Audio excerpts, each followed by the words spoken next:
Welcome to the new Chemist. We're glad you're listening. Feel free to download this podcast on Google Podcasts, Apple Podcasts, and Spotify. Here on the new Chemist, we discuss chemistry, which simply put is the science of change, as well as careers, community research, and COVID-19. We're happy you're tuning in. My guest today is Dr. Todd Golub. Thanks for joining me today. It is good to hear from you. Just briefly, I'll inform my audience about you.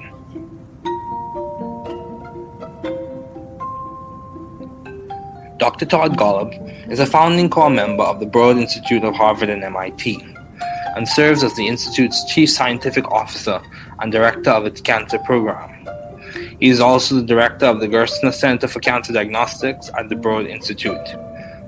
He joined the faculty of the Dana-Farber Cancer Institute at Harvard Medical School in 1997.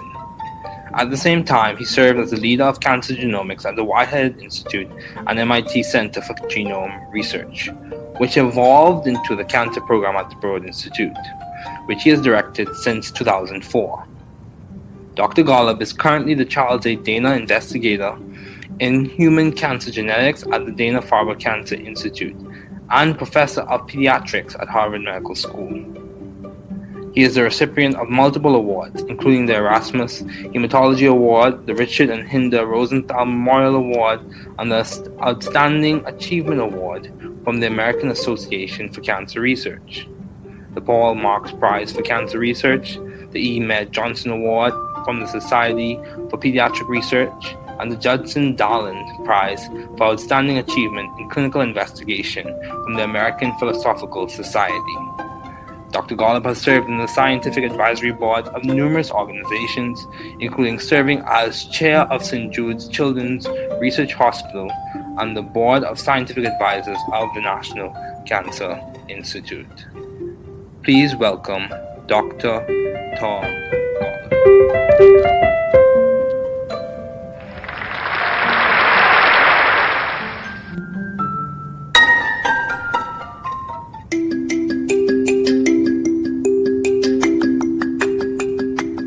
Okay, Dr. Golub, thanks for joining me today. It is good to have you on. So,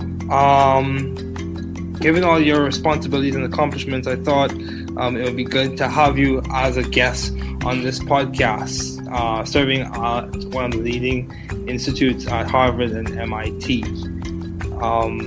So my first question for you is, what have been your long-standing interests in the field of science? Well, first, David, it's great to participate in your podcast. It's great that you're doing this, and I'm happy to be here. So I have had a long-standing interest in this interface between medicine and basic science, and that just continues to get more and more interesting as more opportunities for translating what we're learning in basic science labs into the clinic are availing themselves. It's just really an exciting time for an opportunity to have real impact of science on patients. Okay, yeah, that's good. That's good. So, along with that, in that same realm, my question to you is, given all your responsibilities and accomplishments, how do you maintain view of the bigger picture in your career and in your life in general? Like, how do you see the forests amidst the trees? How do you see the entire periodic table, even though you have to deal with different elements or whatever the case may be? How do you see or maintain view of the bigger picture, especially when you face obstacles and challenges? I think getting this balance right of the big picture and the focused details is the most important thing in science and the hardest at the same time to do. My view is that the big picture is super critical because you need the big view of where you're going and why you're bothering to go there, because otherwise, what's the point of a particular experiment if it's not taking you someplace you want to go, whether that's a concrete goal of trying to cure some disease like cancer that I'm particularly interested in, or if you're trying to go down the path of unfettered discovery to discover something that's fundamentally new. Having the big picture is critical. How do you do that?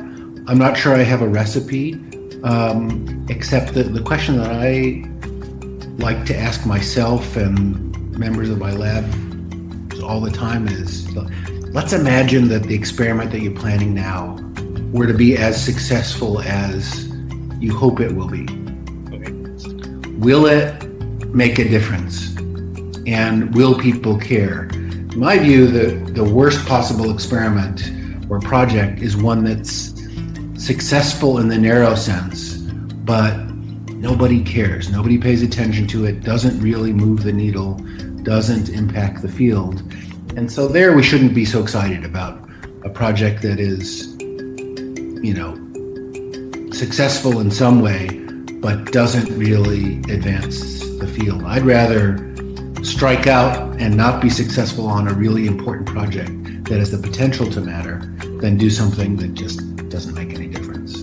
So I think trying to keep that eye on the ball on the big problem you're trying to solve and not be too distracted or demoralized when the shorter term obstacles pop up, as they always do. The goal isn't to solve the short term obstacles and problems. The goal is to solve some bigger picture question and persevere through the roadblocks that get in your way. Yeah, I completely agree. Perseverance is very important, especially in this time where a lot of people are facing different challenges, even in the academic sense, with classes being in a different format from what they used to, or in an economic sense with the loss of jobs. So, along the same lines, how have you been adaptive and or creative in the field of science? You work at one of the most prestigious schools. How have you been adaptive or creative? What project that you currently working on or have worked on, what project would you say has been like the hallmark of your creativity, if you had to label one as such? Well, I'm so glad you asked this question about creativity, because I think creativity is just at the heart of pretty much all great science, Okay. Any aspect of science. And I think that concept of creativity comes as a surprise to many. I think many non-scientists think about science as, you must be really brilliant and or have kind of encyclopedic knowledge of scientific facts, and that's what they think science is, being a master of the universe of scientific details. And I suppose that stuff doesn't hurt, but it's certainly not enough. And so I think of what's most important in science is what you said, and that's creative thinking about a new approach to an old problem.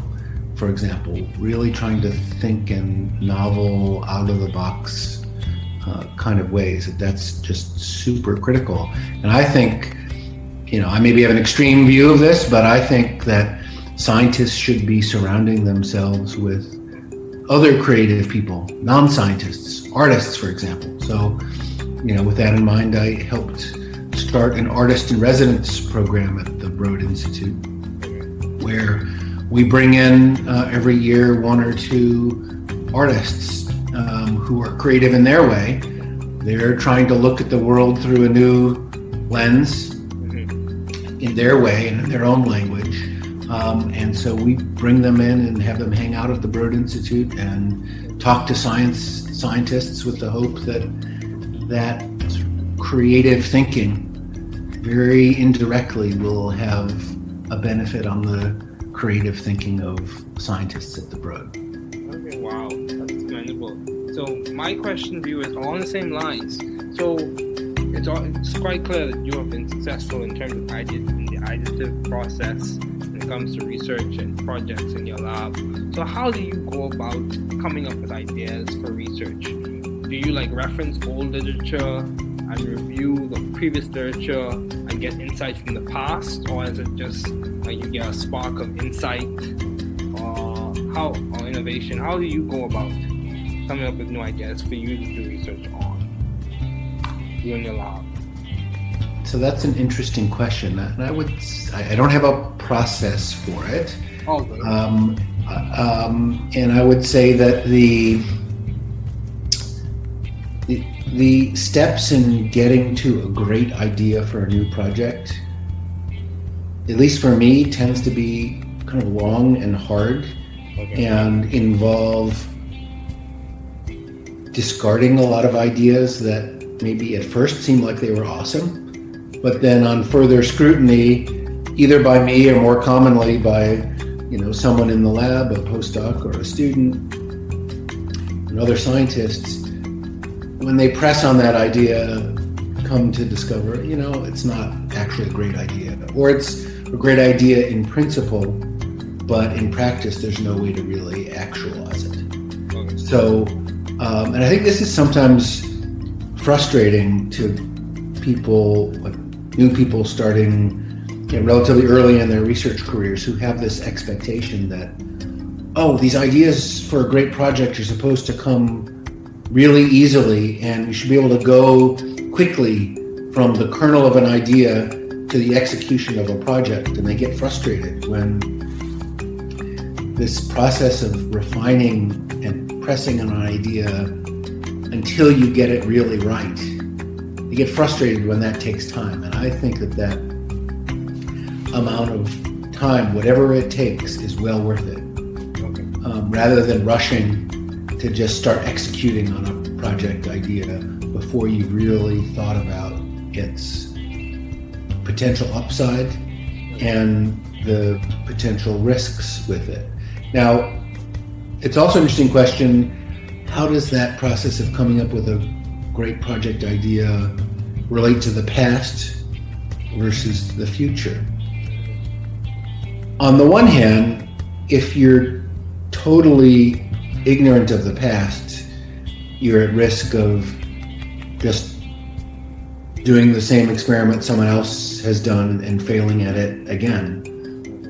On the other hand, if you're too hamstrung by what's come before and you only base what you're going to do based on the next step that seems obvious given what's already been done, I think that kind of limits your scope. Okay. And so for me, most projects actually don't start with a review of the literature. They think in a completely blue sky about what might be possible in the future, and then go back and ask, okay, this seems like a really good idea. Has nobody really ever done this before? And then scour the literature to sort it out. I think that's, at least for me, a better order. Okay. Start with the big idea and then fit onto that big idea what's come before, rather than try to piece together a project based on the past. Okay. Yeah, that's good. That's good. So, I would say many people would say or argue that Harvard or MIT, those are good institutions for students to thrive scientifically and intellectually. So how have you sought, or how did you find this good environment for you to thrive scientifically and intellectually? What did it just happen through serendipity, or was it the grind or grit? How did you go about finding a good environment for you to thrive? Yeah, so I think this question about scientific environment is really critical, Okay. and maybe the most critical thing to think about. Often when people are leaving our group to take up, for example, faculty positions elsewhere or scientist positions in companies, sometimes they come with a spreadsheet that says, okay, here's how many dollars are being offered from this university and that university, and here's how many square feet of space I would have in this position versus that position. What do you think? And my answer is almost invariably, that rarely matters too much. What matters more is the intellectual environment of colleagues and trainees that you're surrounded by. And if that's awesome, whatever resources available is probably going to be sufficient. If that sucks and you're, on an island, it kind of doesn't matter how much financial resource and how much space you have.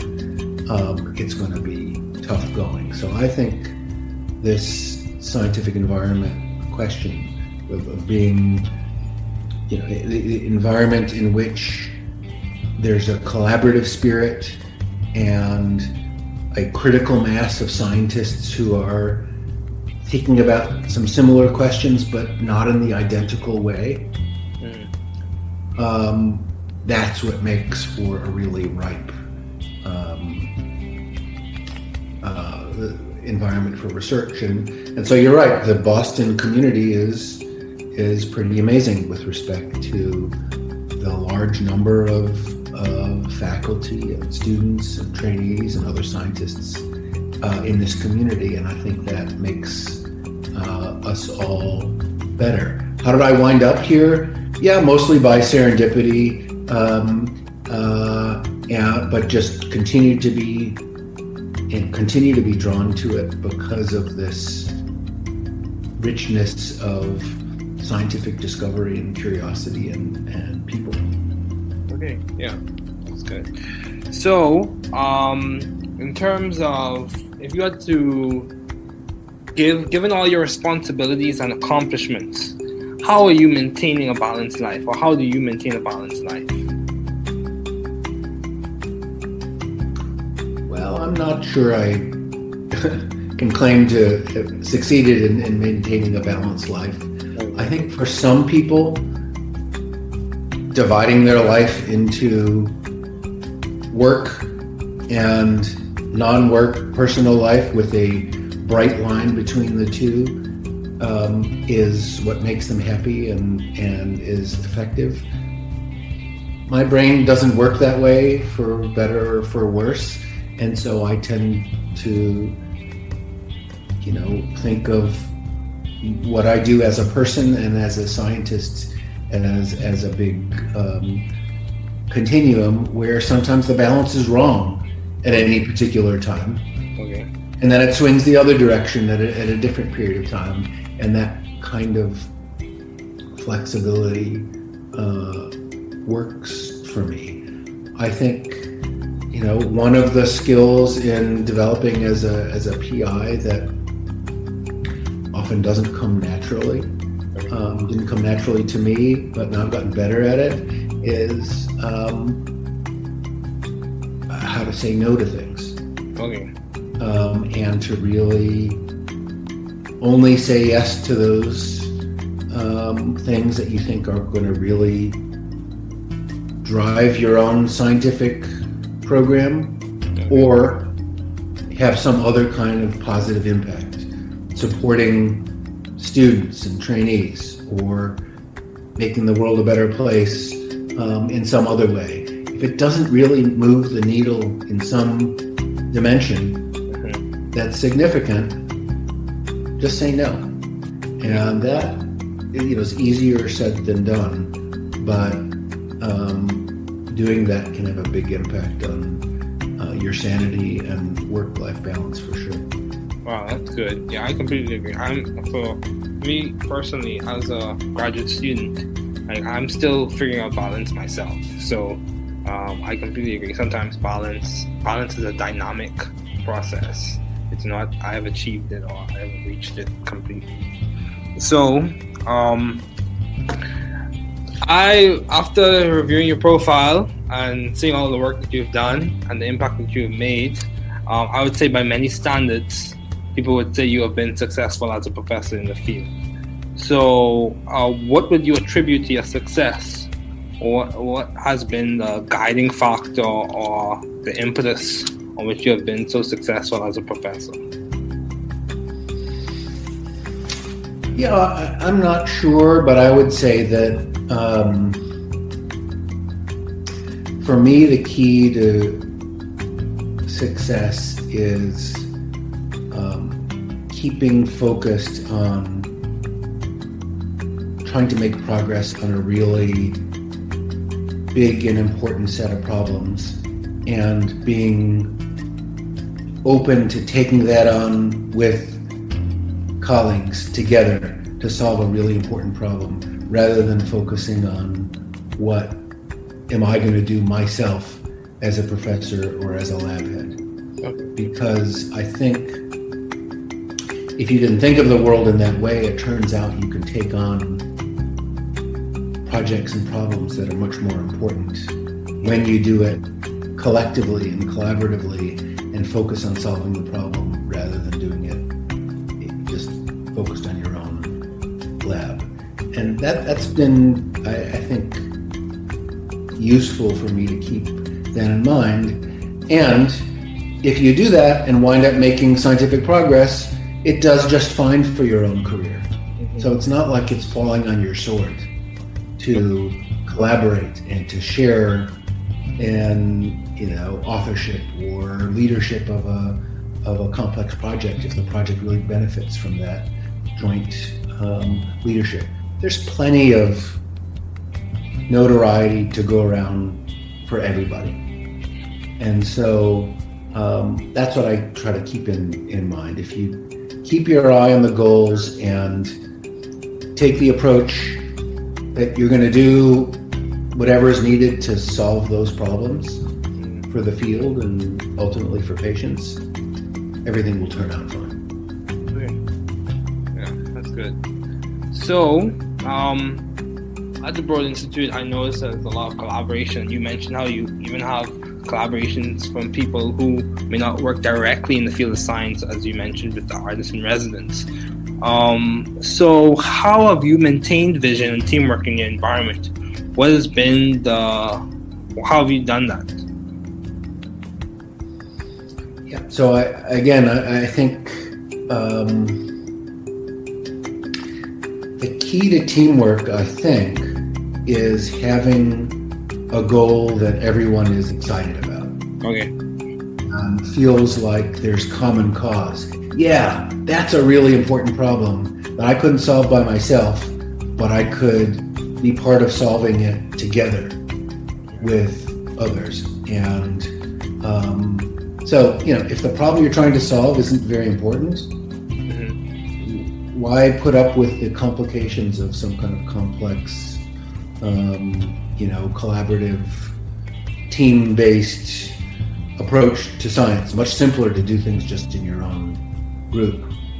But once you realize that actually you can't move the needle in the same way that you can by working together, then the synergistic, collaborative, team-based science is logical for what you would want to do. And you're happy to put up with the occasional complexities of, sometimes decision-making is less straightforward when you have multiple leaders working together to solve a problem than it is if you just have an individual leader. Oh well, that's part of the cost of taking on a project which, if successful, will really change the world.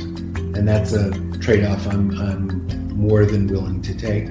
But that's why, again, getting back to where we started, it's super critical to make sure you're working on the right problems. Because if you're going to try to organize all this complex interaction and collaboration, but for a project and a goal that doesn't really matter, who needs it? Yeah, that's true. And similarly, I think, some people have what I think is a bit of a fantasy that if you simply put people from different disciplines together in the same building, for example, or on the same floor, or around a coffee machine, that somehow a beautifully synergistic, multidisciplinary discovery will come out of it. I don't think that happens very often. Rather, think the way it works is that if you have a group of people that are aligned in their desire to solve a problem, and share the view that we should bring whatever discipline and expertise and approach is needed to solve the problem, then you're well positioned to make multidisciplinary discoveries, because you're trying to solve the same problem. You're all rowing together. Okay. So, taking a shift or switching gears, why did you choose medicine as a field to do your doctoral studies in? Why did you choose to go to med school? So, like many people, coming out of college, I was torn between, should I go to graduate school? Should I go to medical school? Should I do MD, PhD? And, I was tortured by that distinction, as many are. In the end, I decided to go to medical school, trying to pack in as much laboratory research as I could as a medical student, because I decided that in the end, I was really intrigued by medical problems. I was motivated by wanting to help patients, and I liked the idea of the science inside medical challenges, and that to really do that well required really understanding the nature of the problem. So I don't see patients anymore. I don't take care of patients anymore, but I'm really glad that I did medical training, because I feel like it helps me understand the problems that are really in need of solutions. It helps me understand what's feasible in a hospital healthcare kind of setting, and that's very rewarding. Because I didn't do a PhD, there are some fundamental gaps in my fund of knowledge that you could say, well, that's a handicap, and it probably is in some ways. On the other hand, sometimes focused training that can happen in a PhD puts the blinders on in a way that overly narrows a focus in a particular area. And so my possibly, naive view of science also has certain upsides in that I feel like I've had kind of an open mind to possibility, because I haven't been too constrained by, having been down an alternate path before. Okay. Yeah, that's good. Yeah, I could say a lot of people do encounter the challenge where they are pressed between, or trying to decide between grad school, med school, and the PhD. Yeah, that is definitely a battle to fight. But you also did pediatrics as your residency. Why did you choose pediatrics as opposed to internal medicine or oncology or medical oncology or radiation oncology? Why did you choose pediatrics? So the honest answer is that I found pediatricians to be really nice people. Okay. And we discussed before, the environment that you're in is a really important part of work. And so I liked being surrounded by pediatricians, because I thought they were genuine, nice people, tend to have, compared to other medical disciplines, perhaps not as big an ego as others, and that kind of appealed to me. And of course, I liked interacting with kids and young families, and I liked the experience of helping young parents through really difficult emotional challenges, independent of the medicine and the science behind it. I subspecialized in pediatric oncology, and when young parents are faced with the news that their kid has cancer, that's the worst possible news most parents can imagine.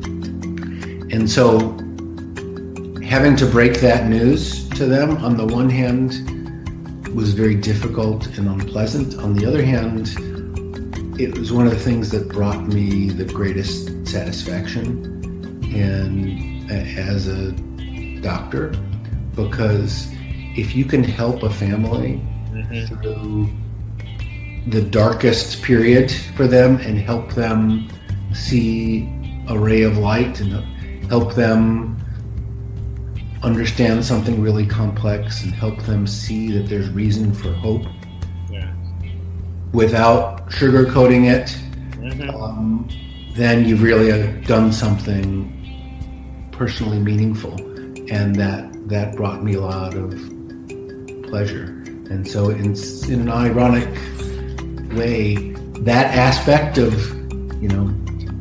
delivering bad news is something I miss, because doing that well, I think, can be such a help to patients and families, and doing that poorly, is awful. And so that was a skill I enjoyed developing. Yeah. I actually have a relative who's a pediatrician, and he echoes some of the same sentiments in that, my dad is a pediatrician, he echoes some of the same sentiments in that one of the things he enjoys seeing is how resilient children can be, even in the midst of facing those challenges with diseases and stuff like that. No, their kids are amazing, both emotionally, in what they often, unfortunately, have to endure, and medically, they're amazingly resilient. Their bodies are amazingly resilient and adaptive, and so there's also some really interesting science in there as well. I agree. So as we conclude, do you have any advice to those wanting to pursue the field you are currently working in, studying in, matriculating in? If you had to give advice to whether it be scientists who are facing challenges in the midst of COVID, or undergraduates who aspire to a profession that you're working in any of those areas, what advice would you give? I would say that to remind everyone to think about impact and what can you do with your life that will maximize your impact in a field, on the world, and then do whatever it takes to have that impact. If you're heading down a path that in science that feels like, even if in the short term it's successful, the impact is minimal, that's not great. And it's worth stepping back and asking, what could I be doing in a different direction that can't guarantee big impact? Because if you want guarantees, you're not going to have big impact. The guaranteed successes gives you incremental success. It doesn't give you the really dramatic impact that I think we'd all like to have. And so that means being willing to take on some risk, and I think that's okay and good. But just make sure that the potential for big impact is there, because if it's not, you should be using your talent and your brilliance and your creativity and your motivation and hard work. You should be putting all those skills to work on something more important. I agree. So, Dr. Golub, thank you so much for joining me today. It was good to have you on.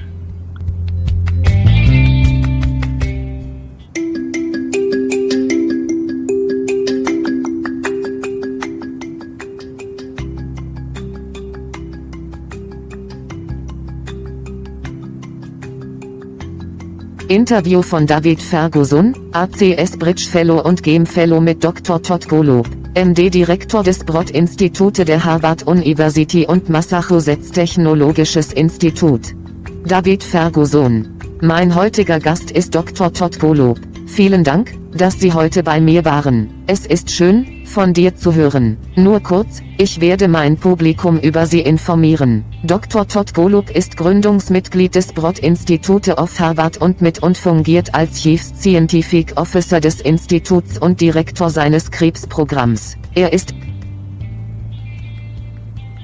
David Ferguson, Gastner Center for Cancer Diagnostics und das Broad Institute. 1997 trat er der Fakultät des Dana-Farber Cancer Institute der Harvard Medical School bei. Gleichzeitig fungierte er als Leiter der Krebsgenomik am VT Heart Institute und am Center for David Ferguson leitet seit 2004. Dr. Golub ist derzeit Charles A. Dana Investigator und Human Cancer Genetics am Dana-Farber Cancer Institute und Professor für Pädiatrie an der Harvard Medical School. Er erhielt zahlreiche Auszeichnungen, darunter den Erasmus Hämatologie Award, den Richard N.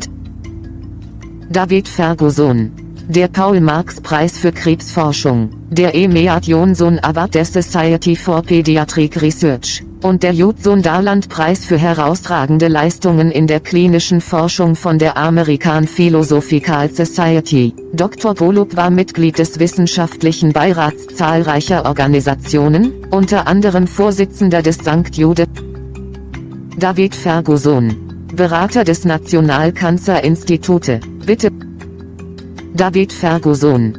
Okay, Dr. Golub, vielen Dank, dass Sie heute zu mir gekommen sind. Schön, dass du dabei bist. Angesichts all Ihrer Verantwortlichkeiten und Erfolge dachte ich, es wäre gut, Sie als Gast in diesem Podcast an einem der führenden Institute in Harvard und mitzuhaben. David Ferguson.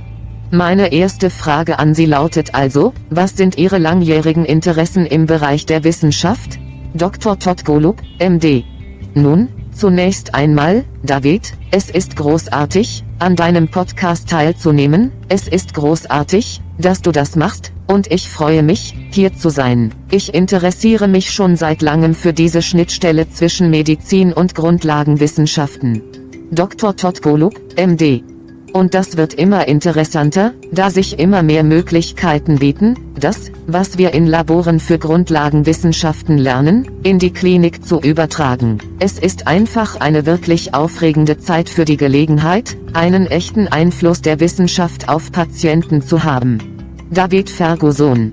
Ja, das ist gut. Das ist gut. In diesem Zusammenhang frage ich Sie auch, wie behalten Sie angesichts all Ihrer Verantwortlichkeiten und Erfolge den Überblick über das Gesamtbild in Ihrer Karriere und in Ihrem Leben im Allgemeinen? Wie sieht man den Wald vor lauter Bäumen? David Ferguson. Wie sehen Sie das gesamte Periodensystem, obwohl Sie es mit verschiedenen Elementen oder was auch immer zu tun haben? Wie sehen oder behalten Sie den Überblick über das große Ganze, insbesondere wenn Sie mit Hindernissen und Herausforderungen konfrontiert sind? Dr. Todd Golub, MD. Ich denke, dass es das Wichtigste und Schwierigste in der Wissenschaft ist, die richtige Balance zwischen dem Gesamtbild und den fokussierten Details zu finden. Gleichzeitig bin ich der Ansicht, dass das Gesamtbild äußerst wichtig ist, weil man einen Gesamtüberblick darüber braucht, wohin man geht und warum man sich die Mühe macht, dorthin zu gehen. Dr. Todd Golub, MD. Denn sonst, wissen Sie, welchen Sinn hat ein bestimmtes Experiment, wenn es Sie nicht dorthin führt, wo Sie hinwollen, ob das ein konkretes Ziel ist, eine Krankheit wie Krebs zu heilen, die mich besonders interessiert, oder wenn Sie versuchen, den Weg der uneingeschränkten Entdeckung zu beschreiten, um etwas grundlegend Neues zu entdecken. Dr. Todd Golub, MD. Es ist entscheidend, den Überblick zu behalten. Wie machst du das? Ich bin mir nicht sicher, ob ich ein Rezept habe, aber die Frage, die ich mir selbst und den Mitgliedern meines Labors ständig stelle, ist, stellen wir uns vor, dass das Experiment, das Sie jetzt planen, so erfolgreich sein würde, wie Sie es sich erhoffen wird sein. Dr. Todd Golub, MD.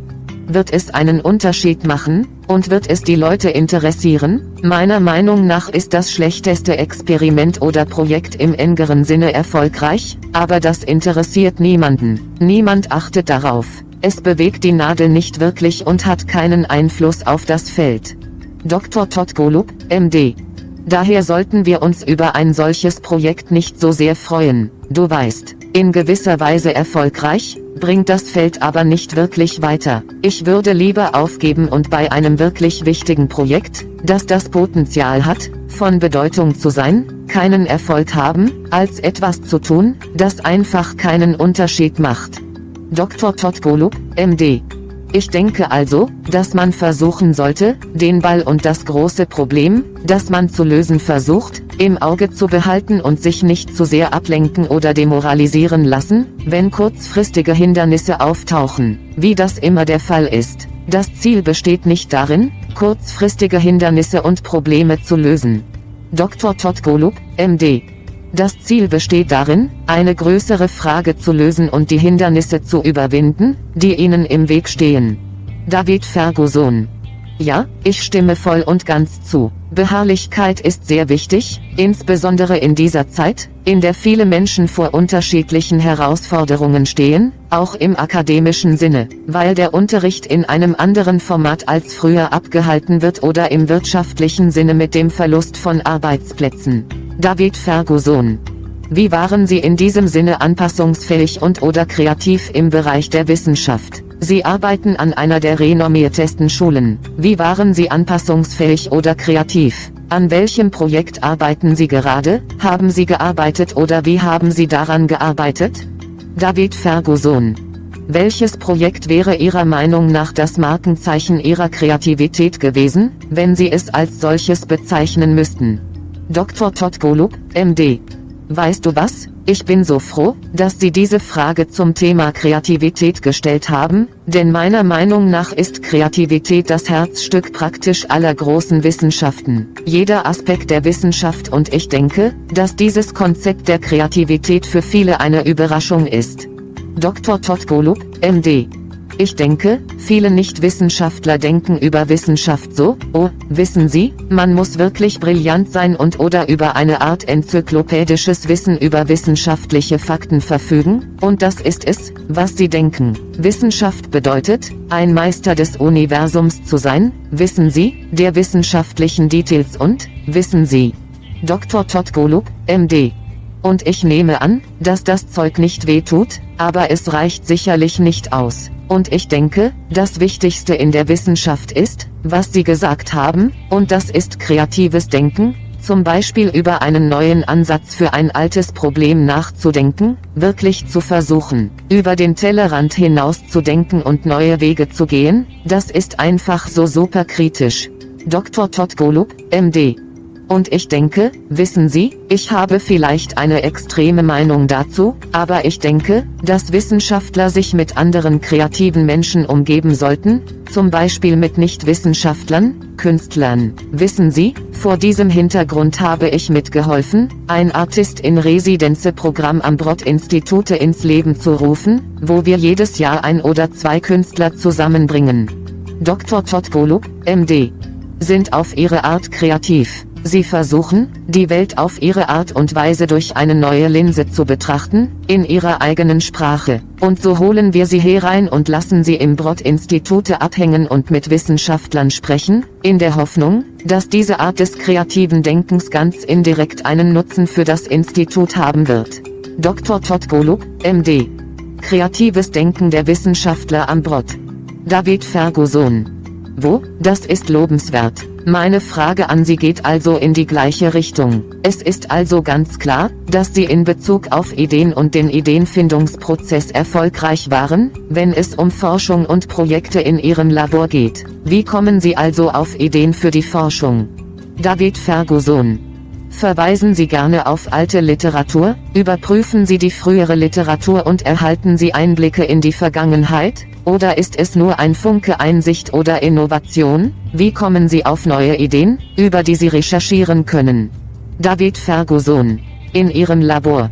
Dr. Todd Golub, MD. Das ist also eine interessante Frage. Ich würde sagen, ich habe kein Verfahren dafür. Und ich würde sagen, dass die Schritte auf dem Weg zu einer großartigen Idee für ein neues Projekt, zumindest für mich, ziemlich langwierig und schwierig sind und Folgendes erfordern. Dr. Todd Golub, MD. Ich habe viele Ideen verworfen, die auf den ersten Blick vielleicht großartig erschienen, dann aber bei genauerer Betrachtung entweder von mir oder, was häufiger vorkommt, von jemandem im Labor, einem Postdoktoranden oder einem Studenten und anderen Wissenschaftlern. Wenn sie auf diese Idee drängen, stellen sie fest, dass es sich nicht wirklich um eine großartige Idee handelt, oder um eine großartige Idee. Dr. Todd Golub, MD. Im Prinzip ist das eine Idee, aber in der Praxis gibt es keine Möglichkeit, sie wirklich umzusetzen. Also, und ich denke, das ist manchmal frustrierend für Leute wie neue Leute, die relativ früh in ihrer Forschungskarriere anfangen und die Erwartung hegen, dass diese Ideen für ein großartiges Projekt wirklich einfach kommen sollten. Und das sollten wir auch sein, in der Lage zu gehen. Dr. Todd Golub, MD. Schnell vom Kern einer Idee bis zur Umsetzung eines Projekts. Und Sie sind frustriert, wenn dieser Prozess des Verfeinerns und Drängens an einer Idee beginnt, bis man sie wirklich richtig hinbekommt. Sie sind frustriert, wenn das Zeit kostet. Und ich denke, dass sich dieser Zeitaufwand, egal wie viel er kostet, durchaus lohnt. Dr. Todd Golub, MD. Anstatt sich zu beeilen und einfach mit der Umsetzung einer Projektidee zu beginnen, bevor Sie wirklich darüber nachgedacht haben, geht es um den potenziellen Vorteil und die damit verbundenen potenziellen Risiken. Nun ist es auch eine interessante Frage, wie sich der Prozess der Entwicklung einer großartigen Projektidee darauf auswirkt. Vergangenheit versus Zukunft? Dr. Todd Golub, MD. Einerseits besteht die Gefahr, dass Sie, wenn Sie die Vergangenheit völlig ignorieren, einfach das gleiche Experiment machen, das jemand anderes gemacht hat, und dabei erneut scheitern. Wenn Sie andererseits durch das Vorangegangene zu sehr eingeschränkt sind und sich bei Ihren Maßnahmen nur auf den nächsten Schritt stützen, scheint das angesichts dessen, was kommt, offensichtlich. Dr. Todd Golub, MD. Bereits erledigt. Ich denke, das schränkt Ihren Handlungsspielraum ein. Und so beginnen für mich die meisten Projekte eigentlich nicht mit der Durchsicht der Literatur. Sie denken in völlig blauem Himmel darüber nach, was in Zukunft möglich sein könnte. Dr. Todd Golub, MD. Und dann gehen Sie zurück und fragen Sie, okay, das scheint eine wirklich gute Idee zu sein. Hat das noch nie jemand gemacht? Und dann die Literatur durchforsten, um das Problem zu klären? Ich denke, das ist zumindest für mich eine bessere Reihenfolge. Dr. Todd Golub, MD. Beginnen Sie mit der großen Idee, und dann passen wir uns dieser großen Idee an, dem, was vorher war, anstatt zu versuchen, ein Projekt basierend auf der Vergangenheit zusammenzusetzen. David Ferguson. Ja, das ist gut. Das ist gut. Daher würde ich sagen, dass viele Leute sehen oder argumentieren würden, dass Harvard oder mit gute Institutionen für Studenten sind, um wissenschaftlich und intellektuell erfolgreich zu sein. Wie haben Sie danach gesucht oder wie haben Sie dieses gute Umfeld gefunden, in dem Sie sich wissenschaftlich und intellektuell entfalten können? David Ferguson. War es Zufall, oder lag es am Grind oder Greed? Wie haben Sie ein gutes Umfeld gefunden, in dem Sie sich entfalten können? Dr. Todd Golub, MD. Ja, also denke ich, dass diese Frage zum wissenschaftlichen Umfeld wirklich kritisch und vielleicht das Wichtigste ist, worüber man nachdenken muss. Wissen Sie, oft, wenn Leute unsere Gruppe verlassen, um beispielsweise anderswo eine Fakultätsstelle oder eine Stelle als Wissenschaftler in Unternehmen anzunehmen, erhalten sie manchmal eine Tabelle mit der Aufschrift, okay, hier ist, wie viele Dollar es wert sind. Dr. Todd Golub, MD. Angeboten von dieser Universität und jener Universität, und hier ist, wie viele Quadratmeter Platz ich in dieser Position im Vergleich zu jener Position hätte. Was denken Sie? Und meine Antwort ist fast ausnahmslos, das ist selten so wichtig, aber wichtiger ist das intellektuelle Umfeld der Kollegen und Auszubildenden, von denen man umgeben ist. Dr. Todd Golub, MD. Und wenn das großartig ist, werden wahrscheinlich alle verfügbaren Ressourcen ausreichen. Wenn das scheiße ist und man sich auf einer Insel befindet, dann spielt es keine Rolle, wie viel finanzielle Mittel oder wie viel Platz man hat, es wird hart. Dr. Todd Golub, MD.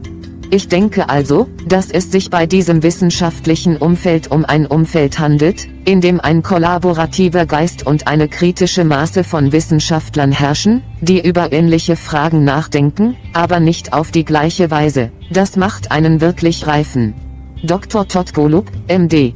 Umfeld für die Forschung. Und Sie haben recht, die Bostoner Gemeinschaft ist angesichts der großen Zahl von Lehrkräften, Studenten, Auszubildenden und anderen Wissenschaftlern in dieser Gemeinschaft ziemlich erstaunlich, und ich denke, das macht uns alle besser.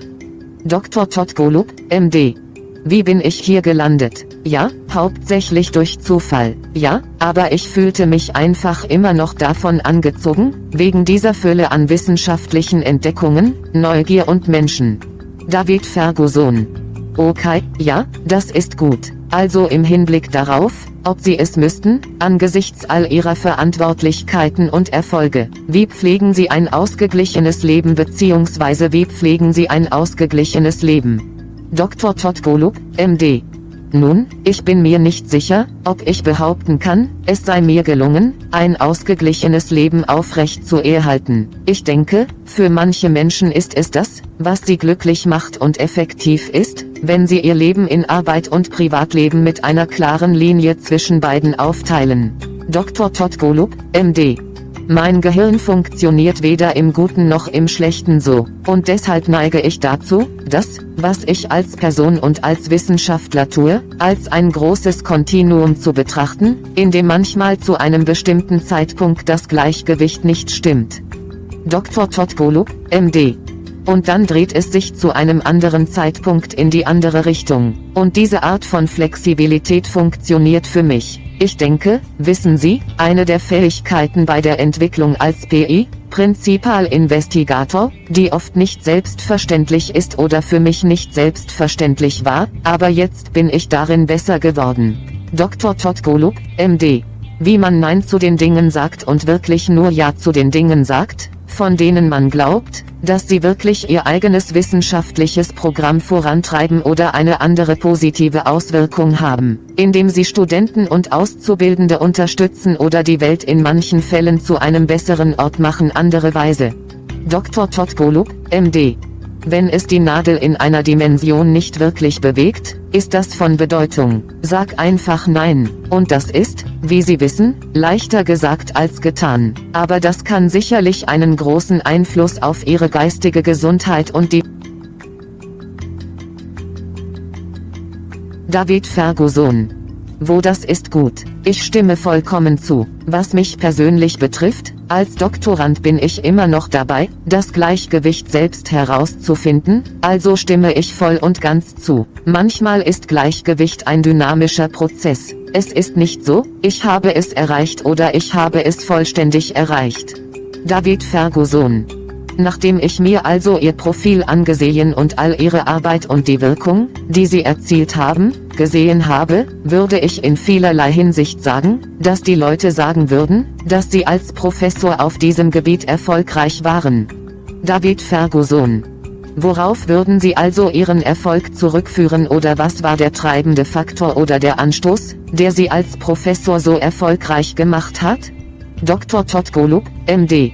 Weißt du, ich bin mir nicht sicher, aber das würde ich sagen. Für mich liegt der Schlüssel zum Erfolg darin, mich darauf zu konzentrieren, Fortschritte bei einer wirklich großen, wichtigen Reihe von Problemen zu erzielen, und offen dafür zu sein, diese gemeinsam anzugehen.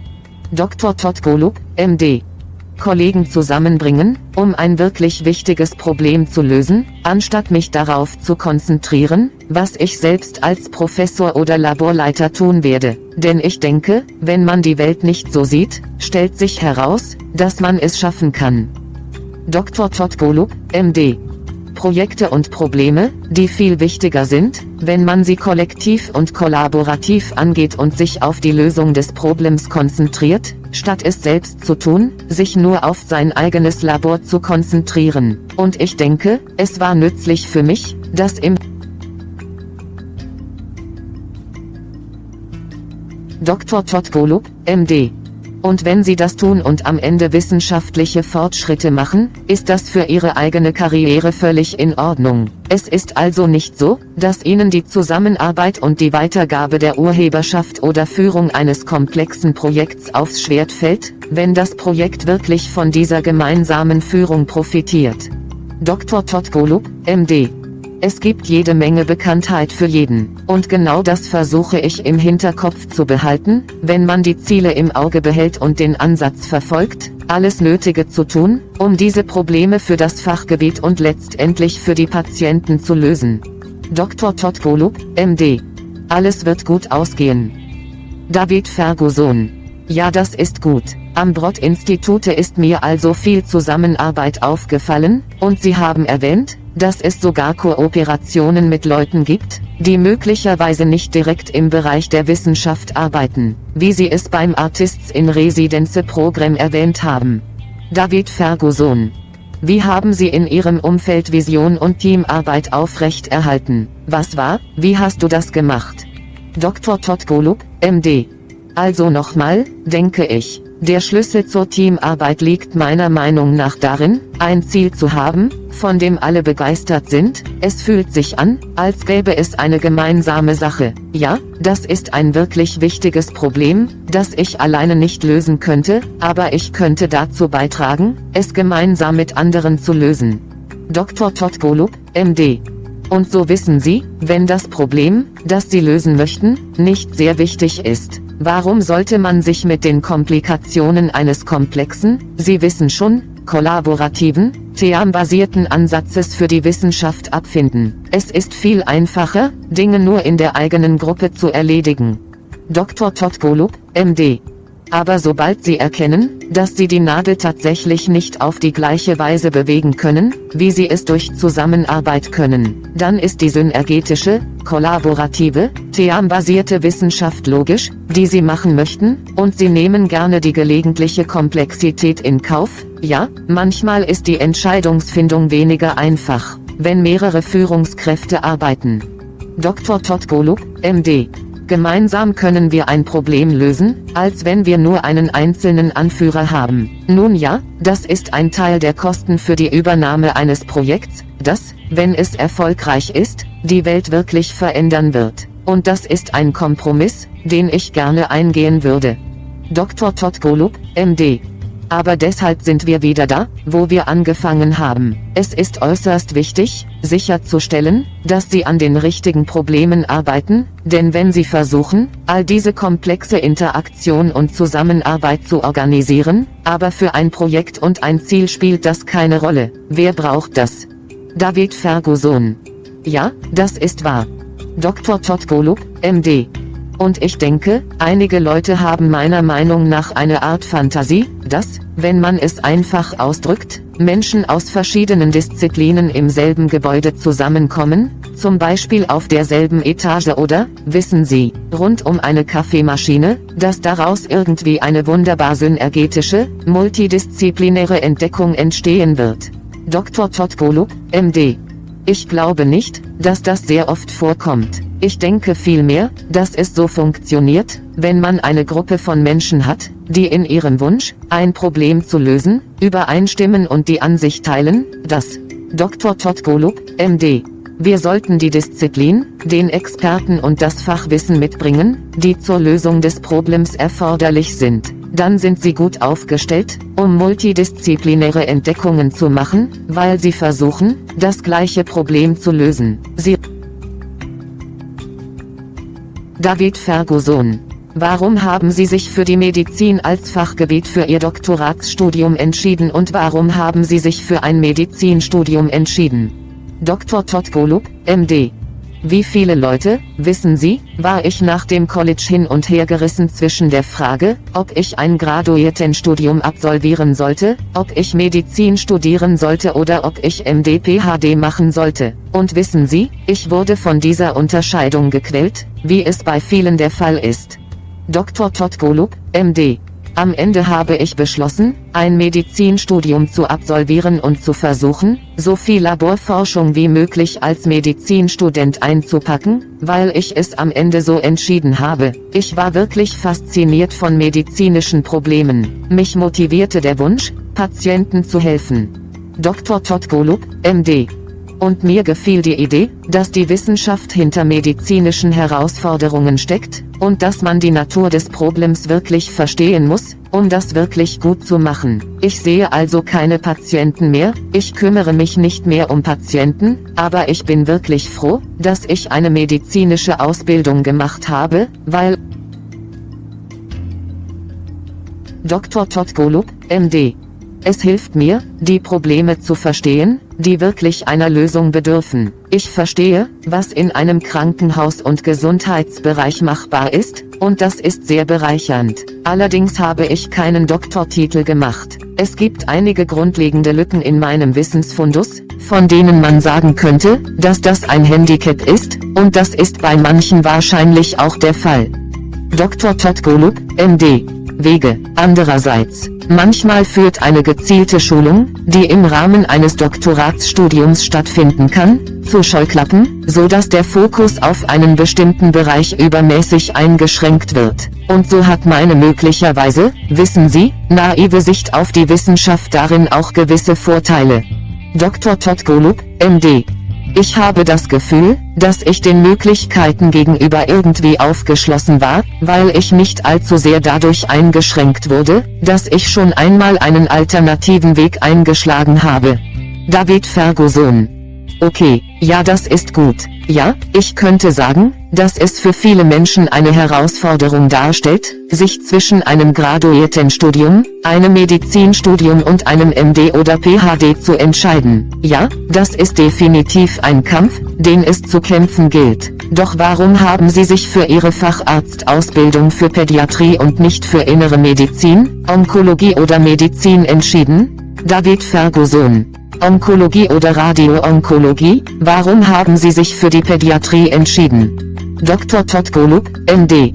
Die ehrliche Antwort ist also, dass ich Kinderärzte als wirklich nette Leute empfunden habe und wir vorher besprochen haben, dass die Umgebung, in der man sich befindet, ein wirklich wichtiger Teil der Arbeit ist. Und so gefiel es mir, von Kinderärzten umgeben zu sein, weil ich dachte, dass sie ehrliche, nette Leute sind, die im Vergleich zu anderen medizinischen Disziplinen vielleicht nicht so groß sind.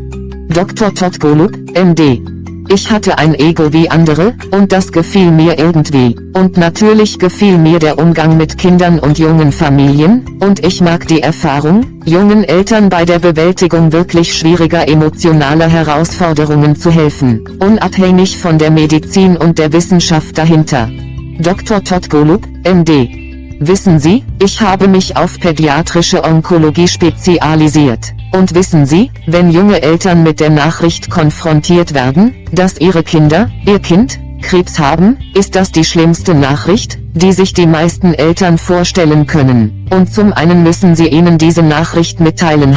War sehr schwierig und unangenehm. Dr. Todd Golub, MD.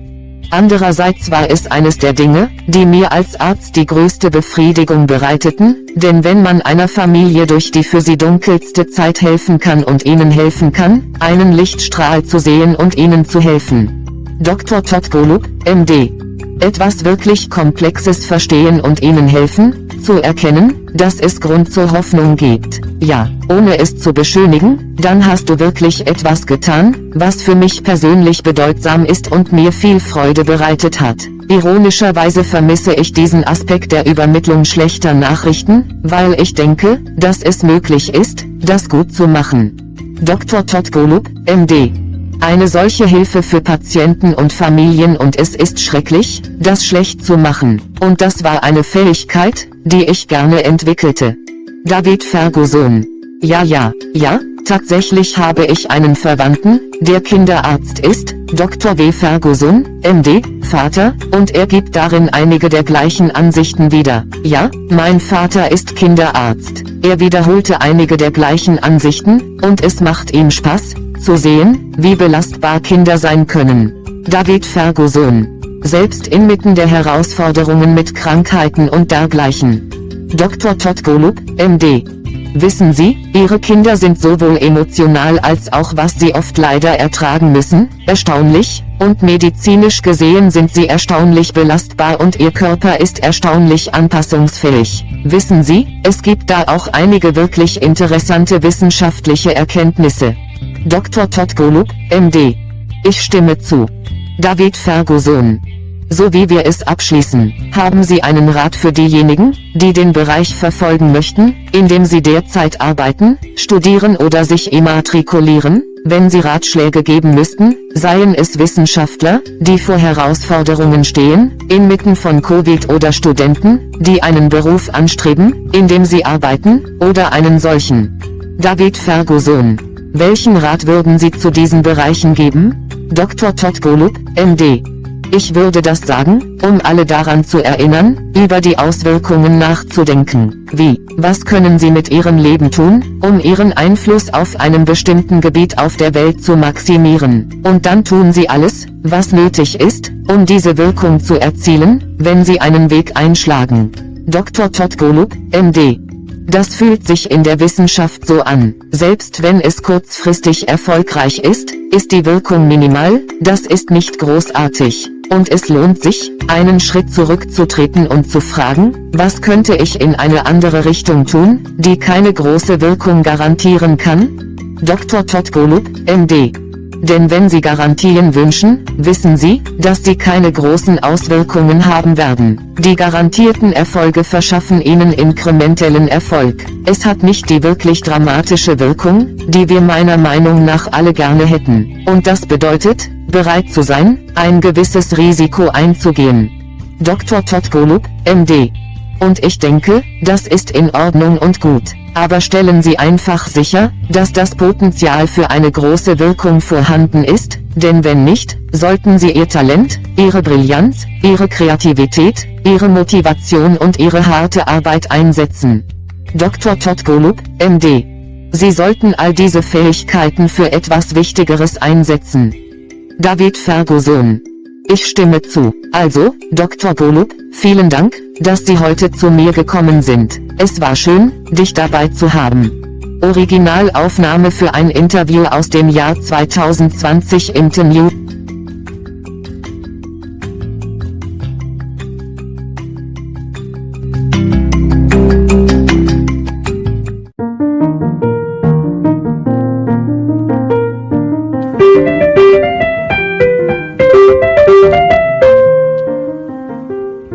Thanks for listening. We're glad you were able to tune into this podcast.